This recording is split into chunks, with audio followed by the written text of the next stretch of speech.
staged a protest early on Sunday morning to vent their frustration over what they say is a water problem in the area. Alicia Boucher has the details.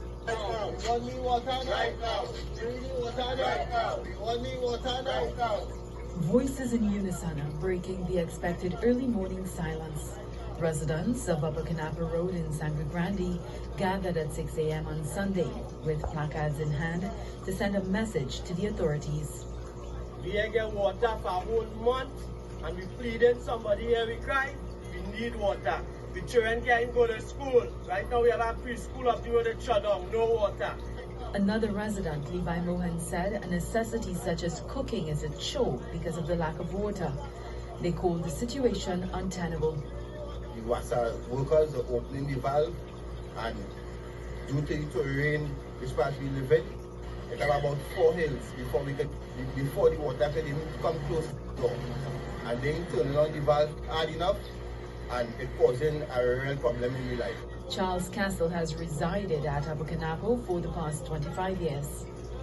We have had water problems in here for the past 20 years. I am inside and I can tell you that the issue of water in this road is ridiculous. Residents reportedly reached out to Member of Parliament for Sangre Grande, Roger Munro, for assistance, although that area falls under UNCMP Dr. Rai Ratbir. He said when he visited the area around 9 a.m. WASA was on site and the supply of pipe-on water had been returned. It is my understanding that the supply would remain in the area until the last person in the area receives the supply. An arrangement is being made for the scheduling period to be readjusted so that the community has a longer scheduling period so that those on the extreme end would actually receive the supply, because the lines has to be charged and for the charge to reach all the residents. Munro alleged that residents stated to him that they had called Councillor for Sangre Grande South, Calvin Cicheran, for assistance. That to me was very strange, because I am aware that Mr. Cicheran would have received approval from the corporation for truck-borne services to be available to him in his electoral district this weekend. We posed Munro's claims to Cicheran. I think Mr. Munro is a bit confused, and probably he should focus more on Sangre, and instead of coming across a promoter Mazana to make such reckless statement, because I never received no approval from nobody, from corporation or from WASA for any truck-borne service water to anywhere in my electoral district. Cicheran further told us if WASA's extension of schedule would solve the problem, it should have been done before the situation got to the point of protest.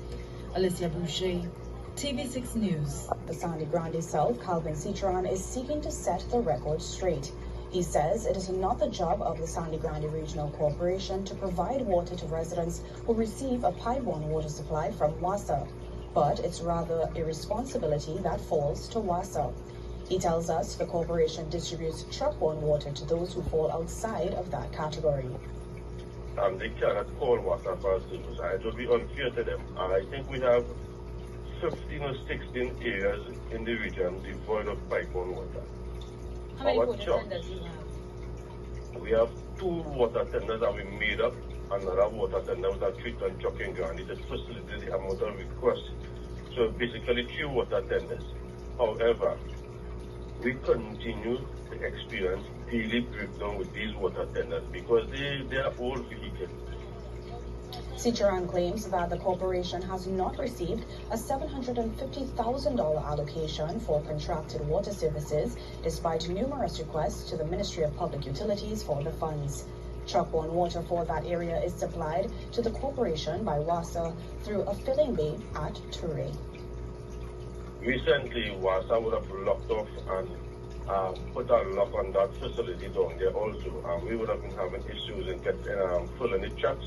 The only how some of these areas get a proper supply of water is like what took place this morning when WASA feel threatened. They do a supply of water, a scheduled supply of water, and I can assure you that this is going to repeat itself because it is a continued something that is happening that residents in Coleman remain victims of not getting supply of water as scheduled. Up to news time, some residents reported to TV6 News that they still had not received a pipe-borne water supply.